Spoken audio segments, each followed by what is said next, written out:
हरे कृष्णा, हरे राम। मैं आप सबके साथ आज जिस टॉपिक पे बात करना चाहूँगा वो ये है कि क्यों विश्व भर के अंदर वैश्विक महामारियाँ और बीमारियाँ आए दिन हम देखने को देखते हैं। अब ये जो वैश्विक महामारियाँ और बीमारियाँ ये क्यों आती चलती हैं?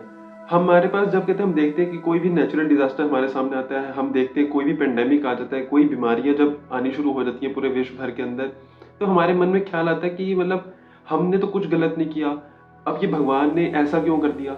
ये ऐसी चीज़ क्यों आ गई? ये फ्लड्स क्यों आ गए? ये भूकंप क्यों आ गया? अर्थक्वेक क्यों आ गया? ये इतनी एक्सेसिव बारिशें चलती जा रही हैं।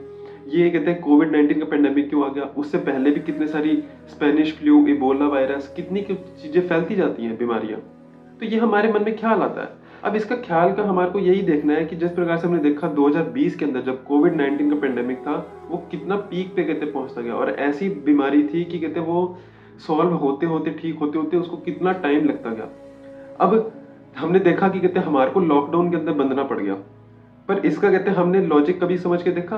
क्यों? क्योंकि कहते हैं भगवान ने देखा कि आपको इसका चीज़ को भुगतना पड़ेगा।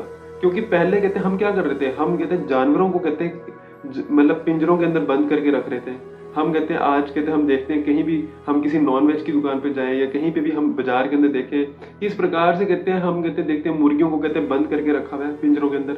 हम अपने ज़ू के अंदर जाते हैं, हम अपनी एंटरटेनमेंट पर्पज़ के लिए जाते हैं। तो ज़ू के अंदर जब जाते हैं तो ज़ू के अंदर हमने जानवरों को पिंजरों के अंदर बंद करके रखा हुआ है ताले लगा के। तो भगवान कहते हैं कि इसका भुगतना पड़ेगा क्योंकि कहते हैं आपने पहले दूसरों को बंद करा, अब आप खुद बंद होके बैठो। तो इसलिए वजह से लॉकडाउन को हमें फेस करना पड़ा। फिर हम देखते हैं कि इतनी सारी बारिश है, इतनी समस्या, ये जो सब चीज़ें होती जा रही है, ये क्यों होता जा रहा है? क्योंकि कहीं न कहीं हमें भगवान ये संकेत देते हैं कि भगवान श्री कृष्ण ने भगवद गीता के माध्यम से यही चीज़ को समझाया है कि जो मटीरियल वर्ल्ड है, ये एक दुखालय है, ये दुखों का संसार है।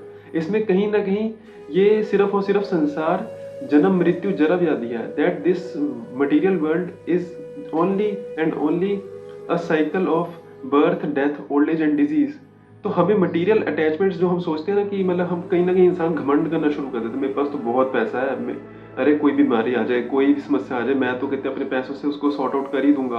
अरे कहते हैं मेरे पास तो इतनी गाड़ियाँ हैं, इतने बंगले हैं, इतना कुछ है। तो भगवान ना इस चीज़ का घमंड तोड़ते हैं समय-समय पर और यही चीज़ को हमें समझना है कि हमें मटेरियल अटैचमेंट्स इतनी सारी पहली बात क्रिएट कर लें, पर उसके साथ इतना अटैचमेंट नहीं बनानी चाहिए हमारे को। और जब हम कहते हैं हमारे को ये भी चीज़ समझनी है कि this is the law of nature, this is cycle of nature. जब आप नेचर या एनवायरनमेंट को जब नुकसान पहुंचाओगे तो भगवान उसको आपको फेस करने के लिए उसका कॉन्सिक्वेंस देंगे ही देंगे। भगवान जब हम कहते हैं हम अर्बनाइजेशन और डेवलपमेंट के चक्कर के अंदर कितने सारे पेड़ पौधे जंगल काटते चलते हैं, तो भगवान कहेंगे कि कहते हैं आप मेरे नेचर को इतना नुकसान दे रहे हो भाई।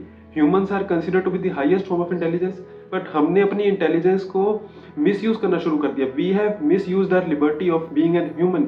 हम उसको इतना मिसयूज करते चल रहे हैं कि हम अपनी सेल्फिश मोटिव और डिजायर्स के चक्कर के अंदर हम पूरे संसार को कहते हैं उजाड़ रहे हैं।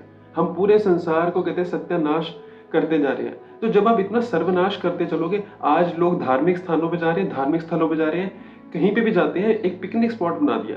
मतलब कहीं जा रहे हैं वहीं चिप्स, वहीं कूड़ा कचरा वहीं फेंक रहे। अरे धार्मिक स्थलों और धार्मिक स्थानों की कहते हैं आप मर्यादा का कहते हैं पालन करिए, वो एक धार्मिक स्थान है। आप कोई पिकनिक स्पॉट पे नहीं जा रहे। और पहली बात तो कहीं पे भी जाएं तो एक साफ सफाई का तो मर्यादा का थोड़ा ध्यान रखना चाहिए हमें। ऊपर से हम धार्मिक स्थान पे जा रहे हैं, वहां हम देख ही नहीं रहे कि कहते हैं एक मतलब पूजा पाठ की जगह है, कुछ भी है, और उस वजह से हम कहते हैं कितना नुकसान करते चल रहे हैं। तो भगवान कभी ना कभी फिर हमारे को पनिशमेंट देते हैं। ये हमारे सबके कलेक्टिव कर्मा है और जो हमारे को भुगतना पड़ता है। इस तरीके से लोग आज जानवरों को मार रहे हैं, पीट रहे हैं, काट रहे हैं, खा रहे हैं। तो मतलब जब हम दूसरे जीव जंतुओं को, पेड़ पौधों को, नेचर को नुकसान पहुंचाएंगे तो भगवान पनिशमेंट कुछ ना कुछ तो देंगे ही ना हमें। तो ये जो वैश्विक महामारियां और बीमारियां होती हैं, this is the punishment of all our collective karmas, not only single karma और not only individual karma. This is collective karma which we all have to face. और ये हमें फेस बार बार करना पड़ेगा। और भगवान इस महामारियों और वैश्विक महामारियों और समस्याओं से संकेत देते हैं हमें समय समय पर कि इंसान अब कहते हैं तुम्हें सुधर जाना चाहिए। अगर तुम नहीं सुधर रहे तो फिर मैं बार बार पनिशमेंट के तौर पे कुछ न कुछ समस्या देता रहूंगा तुम्हें। पर हमें ये अगर अकल या हमारे समझ के अंदर ये थोड़ी सी बात अगर डल जाए तो हमारे सबके लिए, मनुष्य जाति के लिए ये चीज को कहते हैं ठीक रहेगा। धन्यवाद। हरे कृष्ण।